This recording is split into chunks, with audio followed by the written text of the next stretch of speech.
In October 2024, during a barrage of drone attacks from Hezbollah, something new and terrifying sliced through the skies over northern Israel. There was no smoke trail, no missile launch, no sound of an explosion.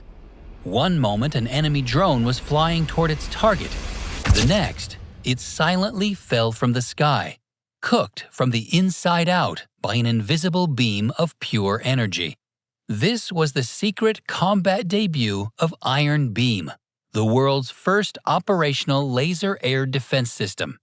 And when the official confirmation came on May 28, 2025, it sent a shockwave through the global defense community, especially in the United States.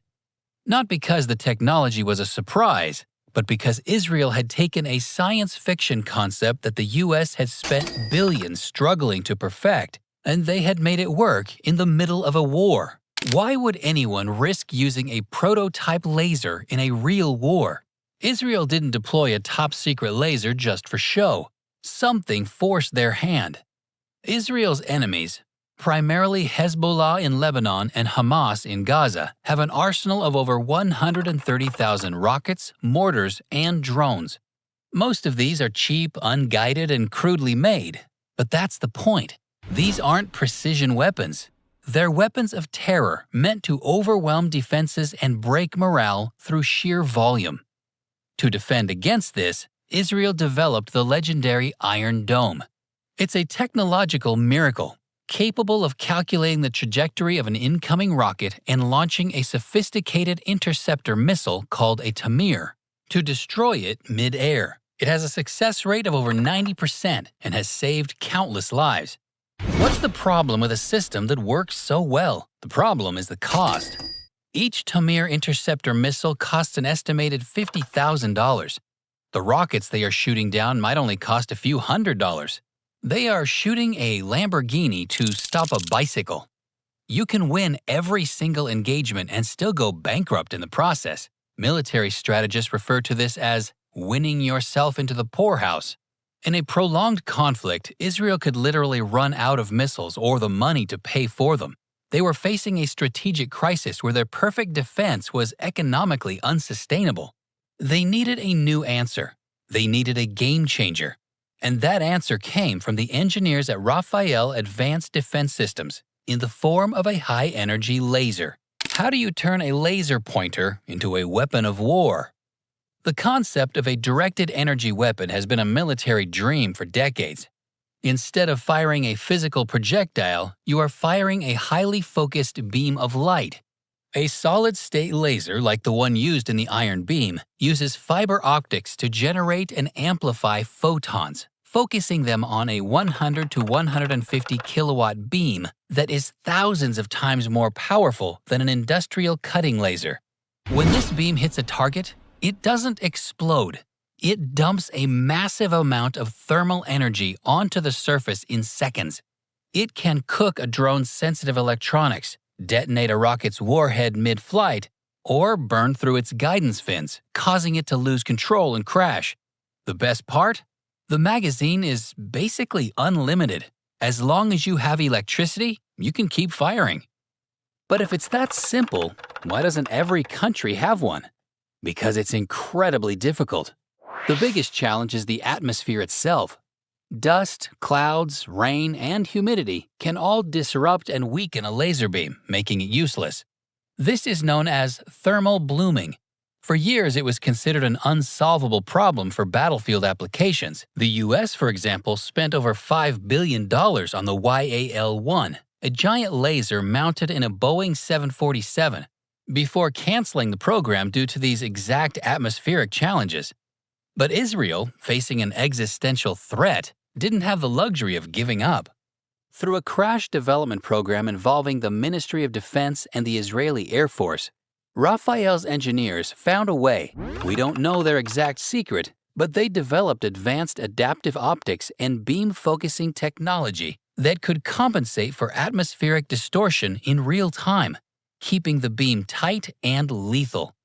They were on the verge of a breakthrough with plans to deploy the system in 2025 or 2026.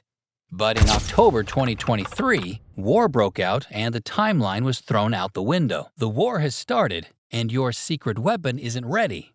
What do? As Hezbollah began launching waves of attack drones into northern Israel, the economic nightmare of the Iron Dome became a daily reality. The IDF made a high-stakes gamble. They couldn't wait for the finished version of the Iron Beam. They needed it now. In a move that is almost unheard of in military procurement, they took a scaled-down prototype version of the Iron Beam and deployed it on the front lines. This wasn't a controlled test in the desert. This was live warfare. If it failed, not only would it be a massive technological embarrassment, but lives would be at risk. The operators belong to the IAF's Aerial Defense Array. We can only imagine the tension in that command trailer. Their screens pick up an incoming Hezbollah drone. But instead of launching a $50,000 missile, they lock on with a system that had never been proven in combat. A powerful turret, the directed energy weapon, swivels and locks onto the target.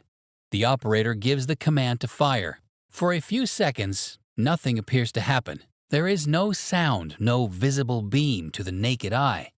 But miles away, the drone's flight becomes erratic. Then, it simply tumbles out of the sky. Interception successful. Throughout October 2024, these prototype systems were used again and again, successfully intercepting what the IDF later described as scores of enemy threats. The gamble had paid off. The world's first laser war had begun and ended in secret. Israel won. The secret is out. What happens when the world finds out? On May 28, 2025, the Israeli Ministry of Defense officially announced the Iron Beam's success. And with the announcement came the number that shocked everyone: the cost. Then Israeli Prime Minister Naftali Bennett had previously estimated the cost per shot at around $3.50. More recent reports put it closer to $2.50. Think about that. The cost to intercept a threat went from $50,000 down to less than the price of a bus ticket. For every single interception, Israel could save over $49,997. They hadn't just built a new weapon, they had fundamentally broken the economic equation of their enemies. They could now afford to shoot down everything. So, is the Iron Dome now obsolete? Not at all. The laser is a game changer, but it has limitations.